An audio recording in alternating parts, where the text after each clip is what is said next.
Nessa nova série de vídeos, a gente vai criar um back-end simples no formato de APIs REST para fazer as operações de criar, recuperar, atualizar e remover transações para nossa aplicação de exemplo de controle de gastos. Esse back-end vai ser construído várias vezes no formato de APIs REST e utilizando tecnologias diferentes, como aqui você pode ver com Node.js com Express e no futuro com Nest.js, Java, C#, Python, PHP, etc. Não esqueça de se inscrever no canal para poder acompanhar o desenvolvimento do back-end de controle de gastos no formato de API REST utilizando Node.js e Express. Vale lembrar que nos vídeos anteriores a gente já criou o front-end dessa nossa aplicação de controle de gastos utilizando HTML, CSS e JavaScript puros. Caso você tenha interesse, a playlist desses vídeos está aparecendo aí na sua tela. Essa aplicação que a gente criou tem um grande problema. O front-end está fazendo as chamadas diretas ao Firestore, que é o banco de dados que a gente utiliza para manter as transações. Então, vamos lá começar com uma visão geral sobre a tecnologia utilizada no back-end que a gente vai começar a criar aqui nesse vídeo.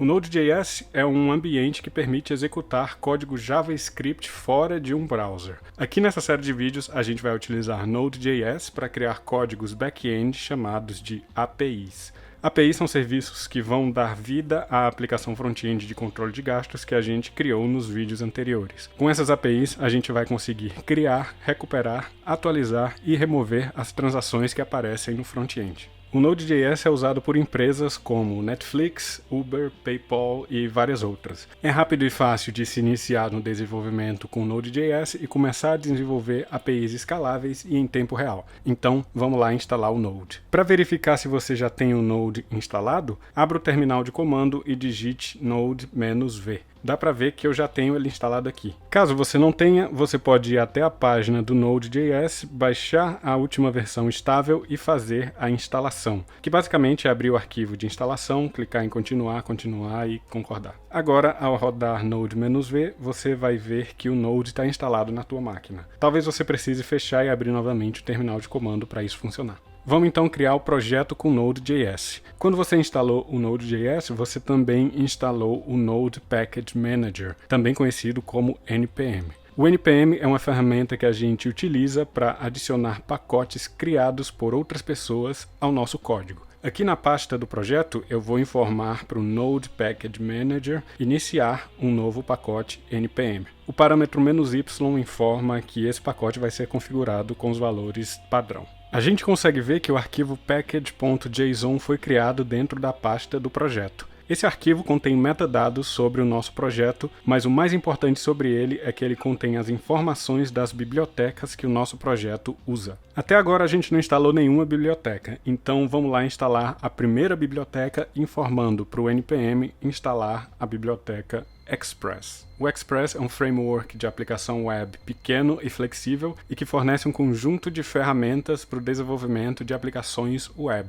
No nosso caso, a gente vai usar o Express para criar uma API REST que vai ser utilizada pelo front-end que a gente desenvolveu para criar, ler, atualizar e remover as transações da aplicação de controle de gastos. E dá para perceber que algo mudou no projeto. No arquivo package.json, a gente tem um novo elemento chamado dependências e dentro desse elemento a gente tem o Express com a versão 4.17.3. Isso quer dizer que o nosso projeto depende dessa versão da biblioteca Express para poder funcionar. O código dessa dependência fica dentro da pasta Node Modules. De modo geral, a gente nunca vai modificar o código dentro dessa pasta. Se você fizer isso, provavelmente você está fazendo algo de muito errado.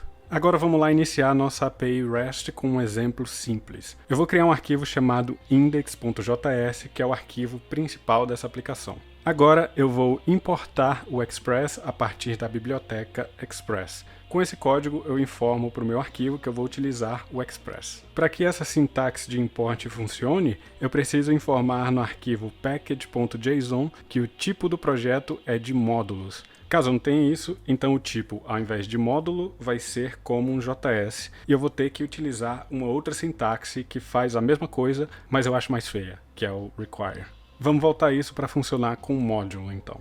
Agora no arquivo index.js eu vou criar uma constante chamada app que vai ser iniciada com uma chamada à função express. Nesse código a gente acabou de criar uma aplicação express. Uma aplicação Express permite que a gente crie diferentes URLs e endpoints para que o front-end possa fazer chamadas. Essa aplicação Express com API REST que a gente vai criar vai viver em uma URL qualquer. Quando alguém fizer uma chamada a essa URL, o servidor vai analisar aquela chamada e enviar a resposta adequada. A partir de agora, a gente vai escrever código que vai responder a essas chamadas da URL. Digamos que a nossa API REST está hospedada com a URL http://api.controledegastos.com. Como a API REST que a gente está criando é sobre transações, então a gente vai utilizar o nome Transactions para qualificar aquela API.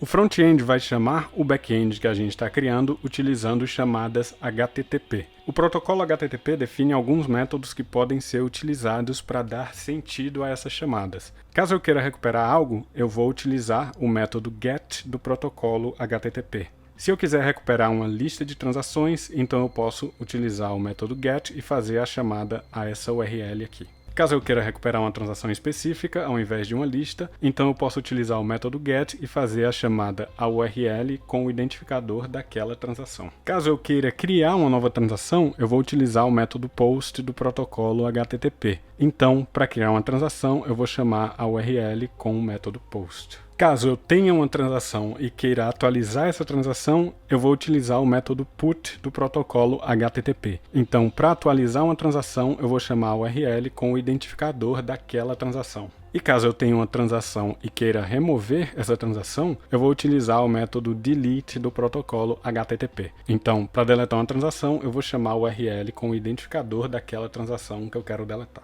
Ok, agora vamos programar um exemplo rápido disso que eu acabei de falar. Para poder responder a uma chamada do servidor do tipo GET, eu preciso informar que a minha aplicação vai aceitar uma requisição GET. O primeiro parâmetro dessa função é o URL que o usuário vai precisar chamar. Como aqui eu quero recuperar a lista de transações, então eu vou informar que a URL vai ser /transactions. O segundo argumento dessa função é uma função que vai ser executada quando essa chamada for recebida. Essa função de callback disponibiliza para a gente como parâmetros o request, que contém os dados que o front-end está enviando para a API REST, e o response, que contém os dados que a API REST vai enviar de volta para o front-end. Eu vou escrever no console getTransactions e vou informar que a resposta a essa chamada vai ser um JSON com um objeto que contém o ID igual a 1. Ok, vamos então executar isso e testar. Eu vou informar que a minha aplicação Express vai começar a escutar todas as chamadas que forem feitas para a porta 3000. Essa função também tem como parâmetro um callback, onde eu vou escrever no console que a API REST foi iniciada em http://localhost/3000. Agora eu vou executar na linha de comando node index.js.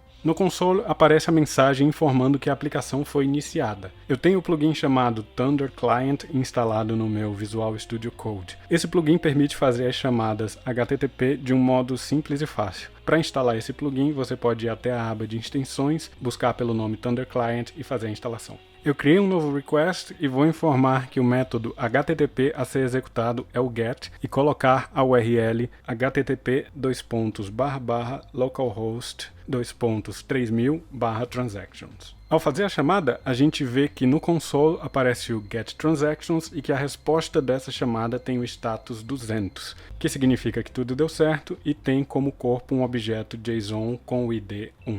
E é isso, a gente acabou de criar um back-end em Node.js com Express e criar a primeira das 5 APIs REST que a gente precisa implementar. Nos próximos vídeos, a gente vai começar a implementar de verdade essa API REST, a qual precisa identificar qual usuário está fazendo a chamada para recuperar a lista de transações, conectar ao banco de dados Firestore e executar a operação necessária para retornar a lista de transações criadas por aquele usuário. Não esqueça de se inscrever no canal para poder acompanhar o desenvolvimento dessa API REST de controle de gastos utilizando Node.js com Express. Até o próximo vídeo.